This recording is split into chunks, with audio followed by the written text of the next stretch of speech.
கிறிஸ்துக்குள் பிரியமானவர்களே, கர்த்தராகிய இயேசு கிறிஸ்துவின் நாமத்தினாலே உங்களை நான் வாழ்த்துகிறேன். இன்றைக்கான தேவபலன் தானியேல் புத்தகம் 2:19 இப்படியாக சொல்கிறது. பின்பு ராக்காலத்தில் தரிசனத்திலே தானியேலுக்கு மறைபொருள் வெளிப்படுத்தப்பட்டது.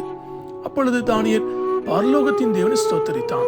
அவன் அன்புக்குரியவர்களே, நாம் எல்லோரும் நன்கறிந்த வேத பகுதி. பாபிலோன் ராஜா நேபுகாத்நேசர் ஒரு கனவு கண்டார். அவர் அந்த கனவையும் அதன் அர்த்தத்தையும் யாரும் சொல்லாவிட்டால் ஞானிகளை எல்லாம் கொல்ல உத்தரவு கொடுத்தார். தானியேலும் அவன் நண்பர்களும் சாத்ராக், மேசாக், ஆபேத்நேகோ ஜெபத்தில் தங்களை தாழ்த்தினார்கள். அந்த இரவு தேவன் தானியேலுக்கு மறைபொருளை வெளிப்படுத்தினார்.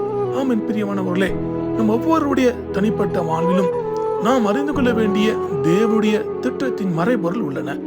நம் வாழ்வில் உள்ள சோதனைகளை குறித்து, தாமதங்களை குறித்து, பதிலில்லாத ஜெபங்களை குறித்த மறைபொருள்கள் வெளிப்பட வேண்டும். வேதம் சொல்லுகிறது, வெளியரங்கமாகாத அந்தரங்கமும் இல்லை, வெளிக்கு வராத மறைபொருளும் இல்லை. என் சகோதரரே, ஏன் மறைபொருள் நம்முடைய வாழ்வில் வெளிப்பட வேண்டும்?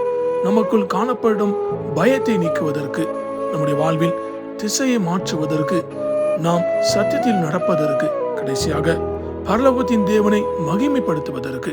என் சகோதரரே, நாமும் கூட தேவனுடைய திட்டத்தின் மறைபொருளை அறிந்து கொள்ளும்படி தேவன் விரும்புகிறார். மறைபொருள் எப்படி வெளிப்படுகிறது? ஜெபத்தில் நம்மை தாழ்த்துவதின் மூலம், தேவனுடைய வார்த்தையின் மூலம், பரிசுத்த ஆவியானவர் தாமே அவைகள் நமக்கு வெளிப்படுத்துகிறார்.